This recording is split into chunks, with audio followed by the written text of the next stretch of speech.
بسم اللہ الرحمن الرحیم۔ السلام علیکم۔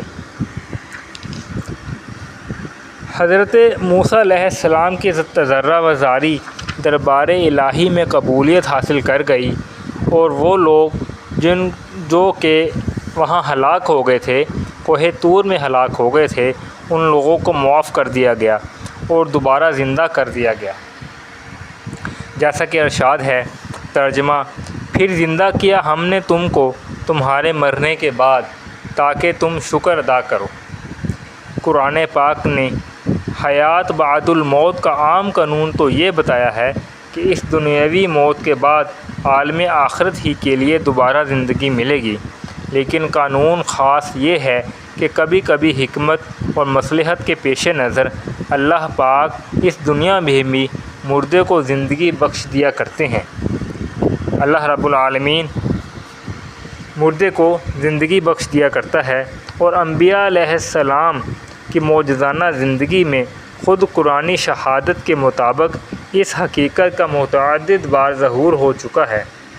سورہ بقرہ کی اس آیت میں بھی قرآن عزیز نے بنی اسرائیل کے نمائندوں کی موت اور ہلاکت کے بعد ان کے جی اٹھنے کا ذکر ہے، اور لعلکم تشکرون کہہ کر اس واقعہ کی اصل حقیقت کو اور زیادہ واضح کر دیا ہے کہ بے شبہ یہ صورت پیش آئی کہ ان کے نامعقول اور غصہ خانہ اصرار پر رجفہ کے عذاب نے ان کو موت کے گھاٹ اتار دیا، اور پھر حضرت موسیٰ علیہ السلام کی عاجزانہ دعا پر اللہ رب العالمین کی وسیع رحمت نے ترس کھا کر ان پر سوختہ جان انسانوں کو دوبارہ زندگی بخش دی تاکہ وہ شکر گزار ہوں اور اس قسم کی بے جا ضد کو کام میں نہ لائیں اور خدا کے سچے فرما بردار بن جائیں۔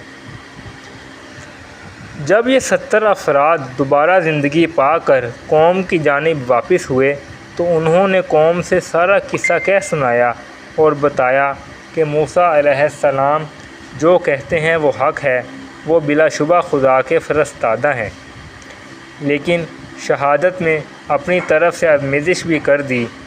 اللہ تعالیٰ نے آخر میں یہ فرما دیا تھا کہ جس قدر عمل ہو سکے کرنا، اور جو نہ ہو سکے معاف ہے۔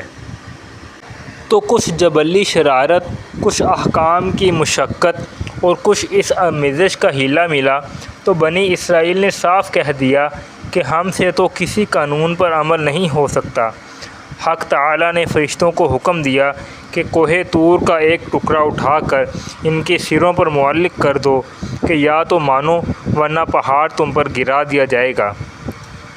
آخر چاروں ناچار ان کو ماننا پڑا، جیسا کہ ارشاد ہے۔ ترجمہ: اور جب لیا ہم نے تم سے اقرار اور بلند کیا تم پر پہاڑ طور کو کہ پکڑو جو کتاب ہم نے تم کو دی ہے مضبوطی سے، اور یاد رکھو کہ جو اس میں ہے تاکہ تم ڈرو۔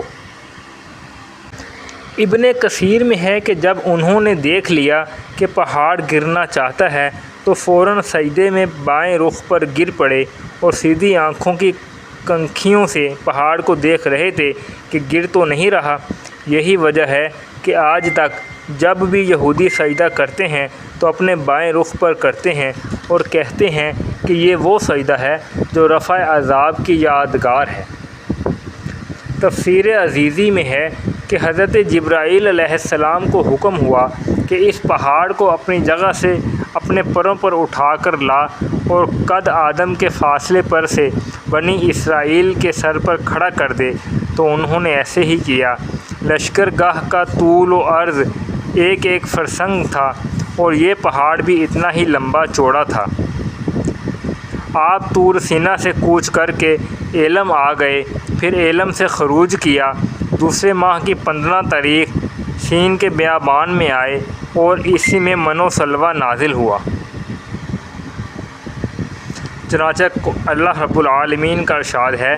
ترجمہ: اور سایہ کیا ہم نے تم پر بادلوں کا، اور نازل کیا ہم نے تم پر من و سلوہ کو، کھاؤ ان پاک چیزوں میں سے جو ہم نے تم کو بطور رزق دی، اور انہوں نے ہمارا کوئی نقصان نہیں کیا لیکن یہ اپنے اوپر ہی ظلم کرتے تھے۔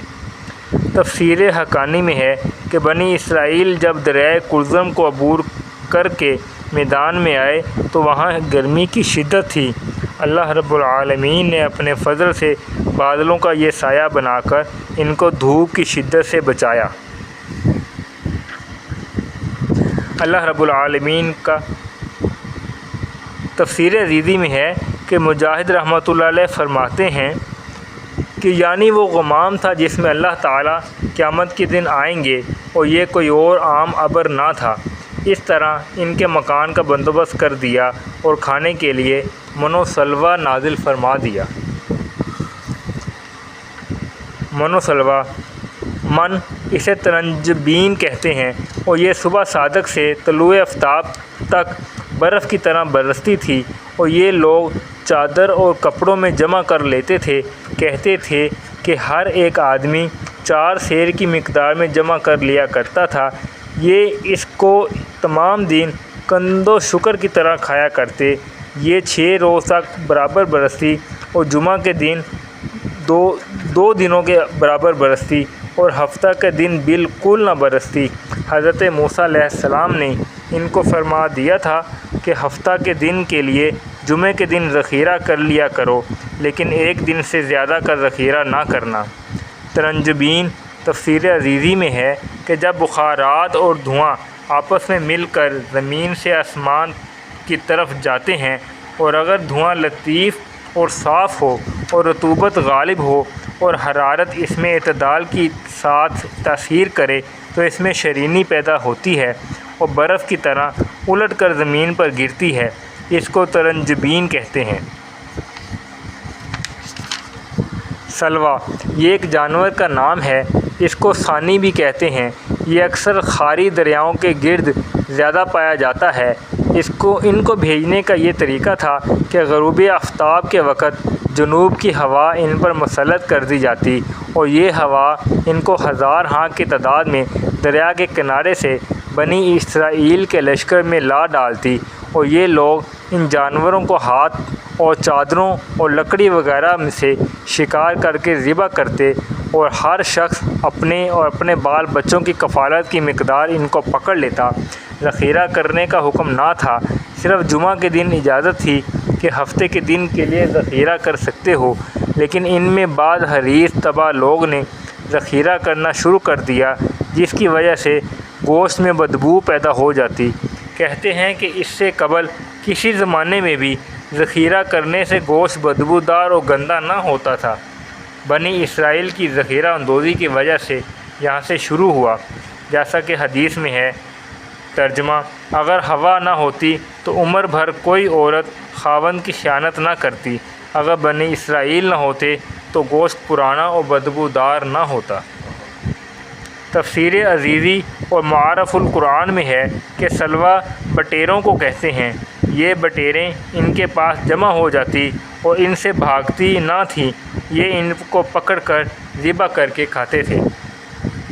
اللہ تعالیٰ نے اس طرح ان کے مکان اور خوراک کا بندوبست کر دیا، اور لباس کا بندوبست اس طرح فرمایا کہ ان کے کپڑے میلے اور پرانے نہ ہوتے تھے، بال اور ناخن بھی نہ بڑھتے تھے کہ مونڈنے اور کترانے کی ضرورت پیش آئے، اور جو بچہ اس سفر میں پیدا ہوتا کپڑا بھی اس کے بدن پر ہوتا، اور جوں جوں بچہ نشو و نما پاتا کپڑا بھی بڑھتا جاتا، اور رات کے وقت جب ان کو روشنی کی ضرورت محسوس ہوتی تو اللہ نے ایک نور کا ستون پیدا فرما دیا، جس کی روشنی میں یہ رات کے وقت اپنے کام کاج کرتے۔ جس طرح اللہ تعالیٰ نے ان کی بنیادی ضرورتوں کو پورا فرمایا، اسی طرح پانی کا بندوبست بھی اللہ رب العالمین نے خزانہ غیب سے عطا فرمایا، جیسا کہ ارشاد ہے۔